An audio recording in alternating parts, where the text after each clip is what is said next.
How to get rid of an incubus sex demon. Oof. All right. We're going to talk about this. We're going to talk about what an incubus sex demon is, what it does. We'll try not to get into too many details for YouTube, okay? And then what can be done about it, all right? So the incubus is the sex demon that is the male, all right, opposed to the succubus, the female sex demon. All right. So they're kind of human, usually.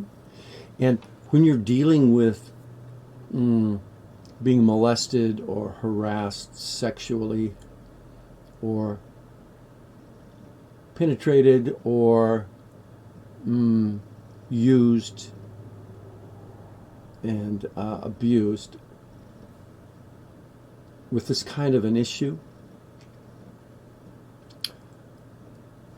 some people feel it as if it's real, because it is real. It's just not always physical. Okay. So what's happening, there are many different scenarios, different ways a person can be harassed and molested by an incubus. But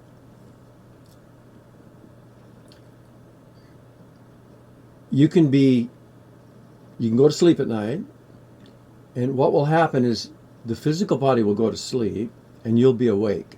Now, either you go to sleep and the body goes to sleep, and then you sleep through the night, and then somewhere early in the morning you wake up, but the physical body's still asleep. So it's kind of like an out-of-body experience. And if you are out of body, it's weird because you're not really out of your physical body. You're laying there in your bed, in your astral body, superimposed on your physical body. And then you got the goon squad over here, this fucker molesting you. Okay? Now, it feels very real because, one of the reasons is because you are wide awake in your astral body or energy body or second body, whatever you want to call it.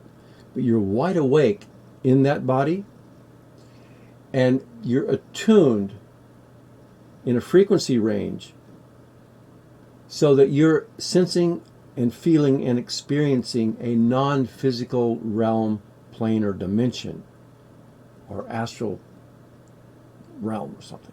Okay.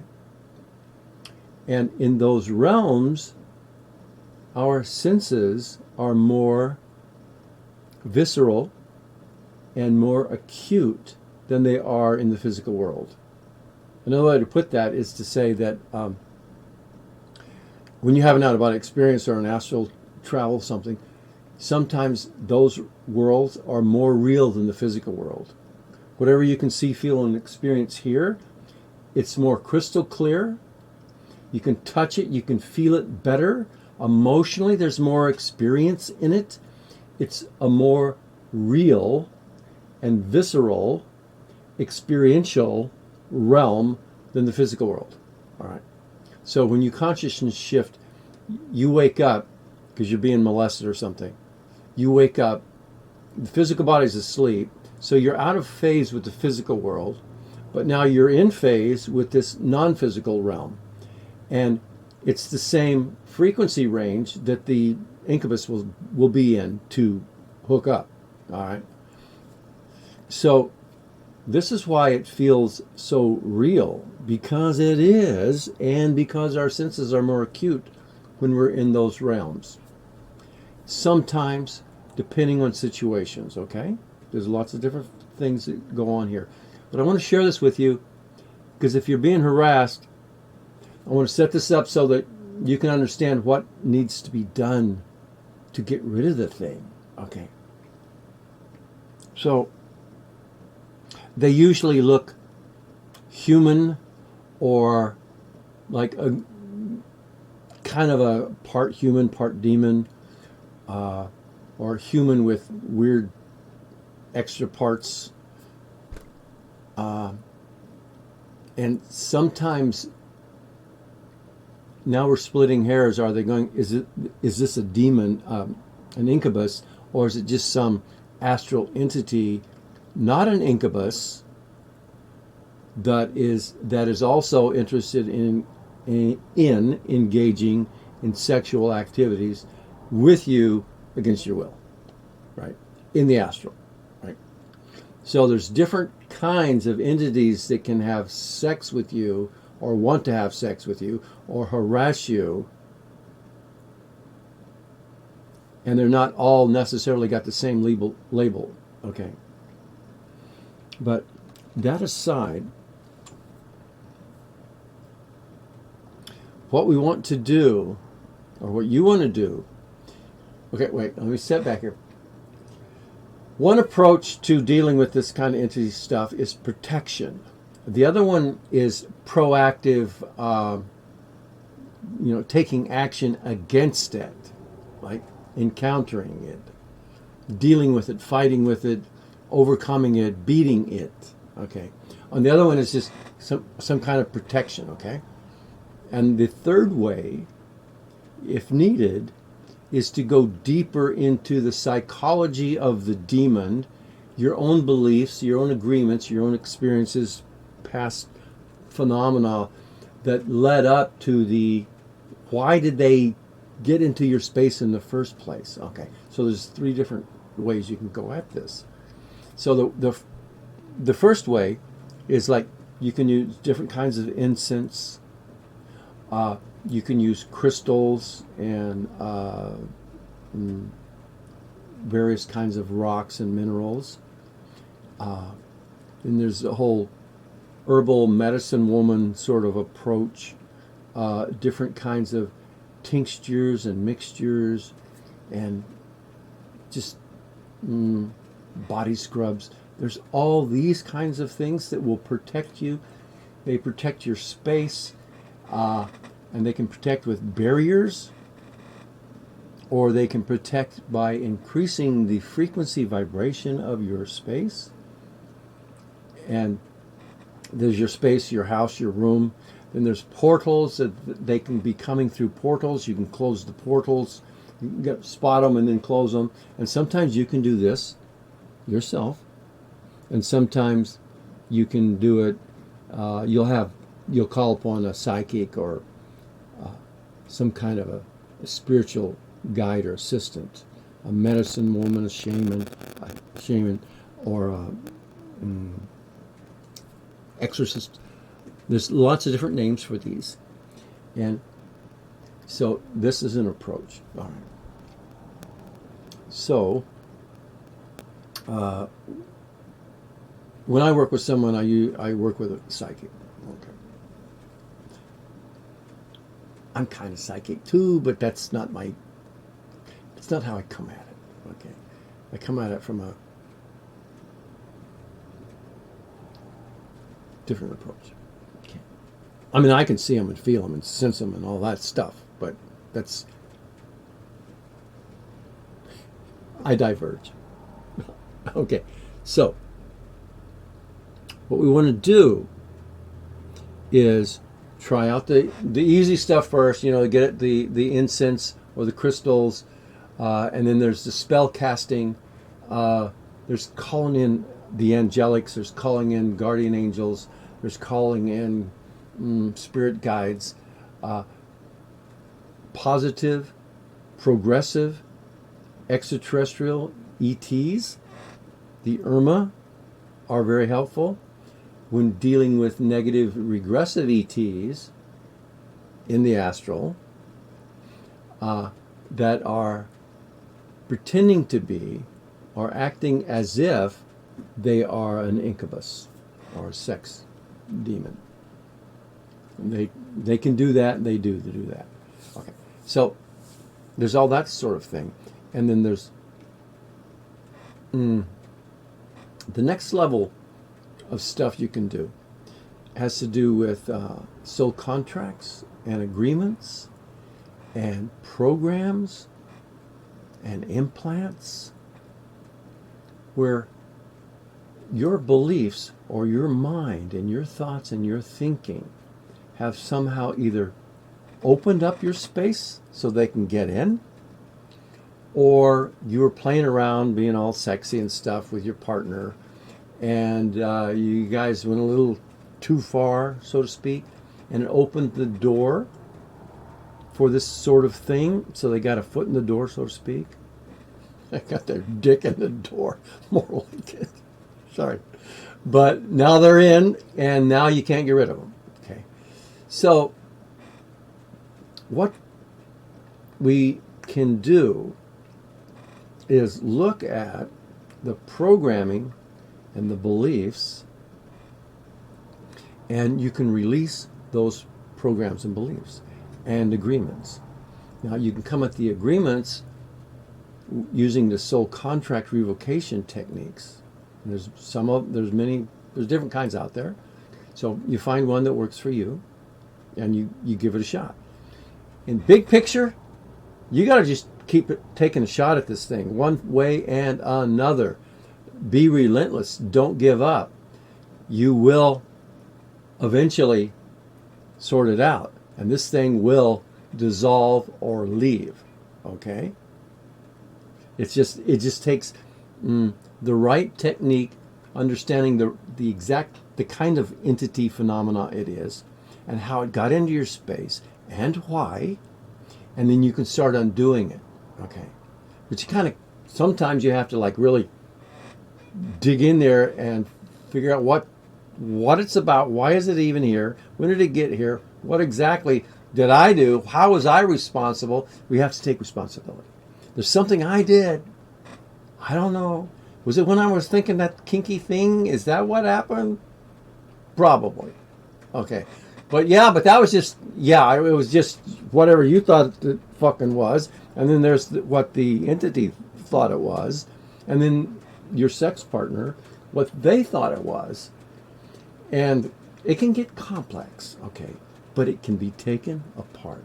It just takes one step at a time. And you try this, and you try this, and you try this. So you can go at it from soul contracts and agreements. Do you agree that there's nothing you can do about it? I've tried everything. There's nothing else I can do. Do you agree that you tried everything? Yeah. And there's nothing I can do. Do you agree that there's nothing you can do? Yeah.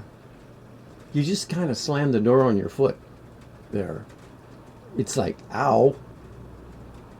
You've agreed that there's nothing else you can do. So now this is one kind of agreement you got to undo, and any limiting agreements, and then this rolls out into limiting beliefs.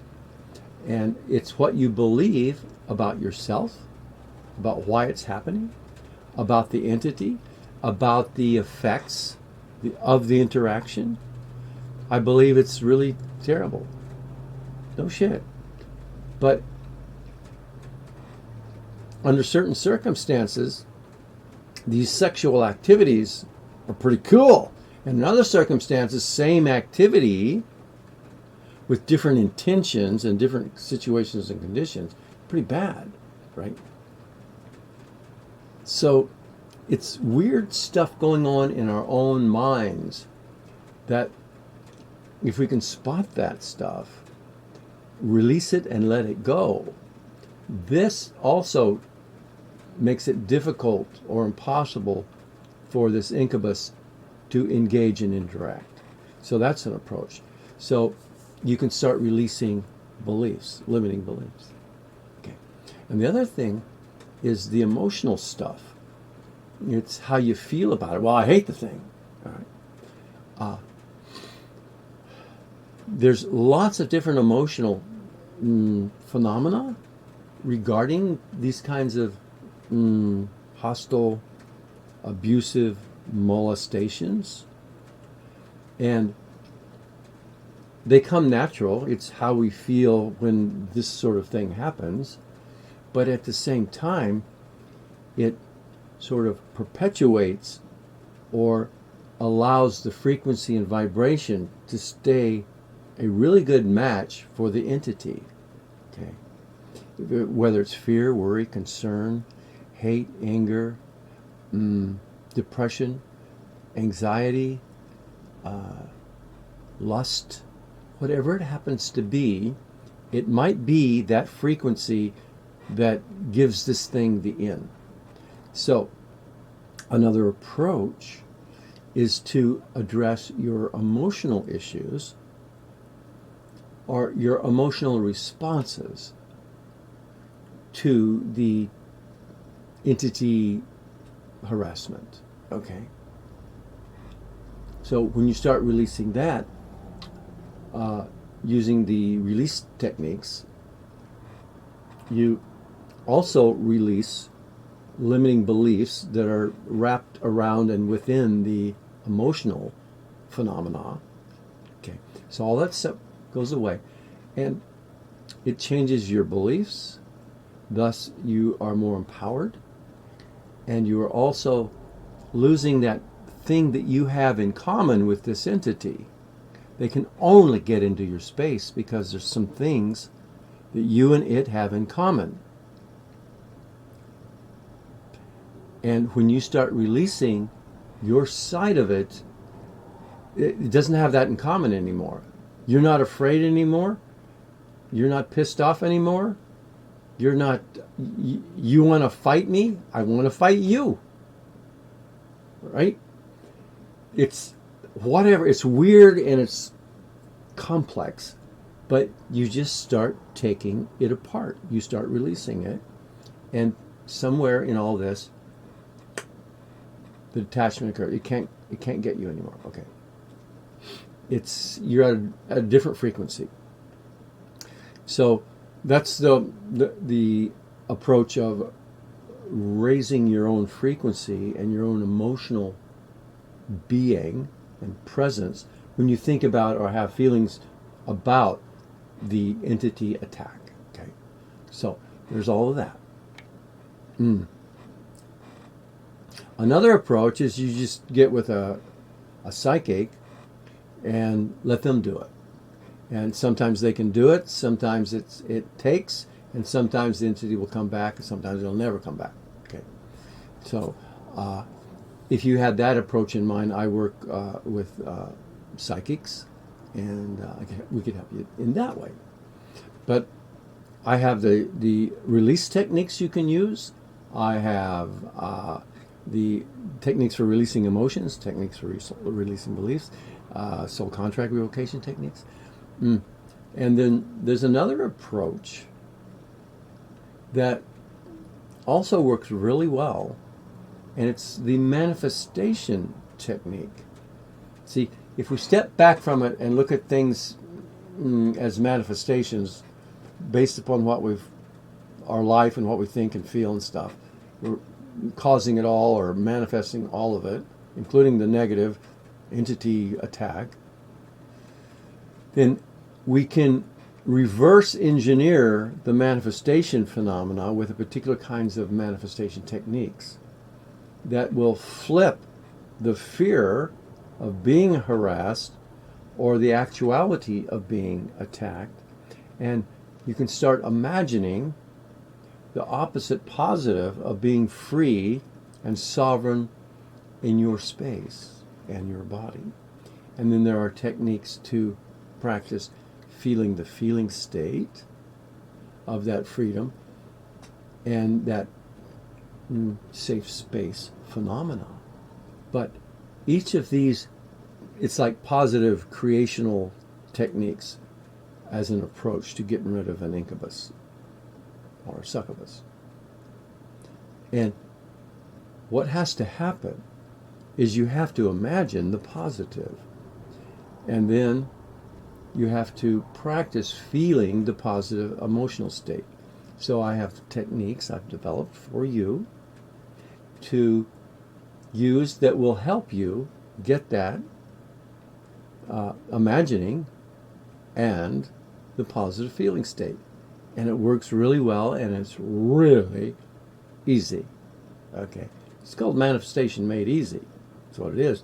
and it's used and applied specifically to entity issues. Now we're talking about the incubus, but everything I've shared with you works on many kinds of entities. There are many, many kinds of entities, so it doesn't work on not every technique's going to work on every kind of entity, because there's just a lot of different kinds of phenomena that are entities. All right? And they have different sources, and they have different reasons for being in your space, and thus different techniques and approaches for getting them out of your space. All right? So, these are, generally speaking, some techniques and approaches that you can take to get rid of this incubus and succubus stuff. Now, I'm going to give you a quickie here. If you can communicate with it or sense it, one approach is you literally communicate with it. And sometimes it'll not want to talk to you, but you can sense or intuitively know the answer. Or you can do muscle testing or some other biofeedback or a kinesiology sort of way, pendulums or whatever, to get your yes or no answers when you talk to these things. And the idea is that your data collection, you're finding out, you're investigating. You're finding out what it's all about and where it comes from and why it's doing what it's doing and all this stuff. And when you find the truth of it, you can change what you're doing or how you think about it, how you feel about it. And you can also sometimes wake this being up. They're like locked into a negative programming thing themselves. You find out where they came from. Did somebody send them? Are they their own being? Were they once a human being and they degraded into this? All these different things you can find out about it. And you explore what you and the entity have in common. It can be emotions, it can be beliefs, it can be fears, it can be interests, desires, lust, it could be all kinds of things. A third party, maybe you and the entity both had a relationship with someone in the real world or in the astral, and this could go back lifetimes, thousands of years ago, millions of years ago. You could have some kind of relationship with this thing. Okay? So there's just a lot. But I wanted to share that with you today just to help you move it along in the right direction. Because these things can be a real problem to a lot of people and very challenging to get rid of. So, I hope this helps you. And I do have resources over on my website, richwest.net, that can help you. But I'm not the only guy. There are a lot of good people out there with great skills and techniques, entity release and removal techniques. There's psychics out there that can see the entities that are bothering you and can see into their world and their space and see what's making that thing tick. And somehow, either quickly and easily, or with a lot of work and over extended sessions or time, the individuals that you're working with, or you working on yourself, can get this thing to get out of your space. All right. And sometimes it has to do with closing portals and creating shielding and calling in support. But there's all kinds of ways. All right. It's doable. All right. So if you got that stuff going on, keep up the good work of searching and looking around for the information that will be the magic, the tools that you personally can use that will get rid of that thing. All right? All right. That's all I wanted to share today. Thank you very much for watching. And this was inspired by a friend who just wrote in today with this particular kind of issue. Okay. Okay, so this is for you too. All right? Okay. Talk to you later.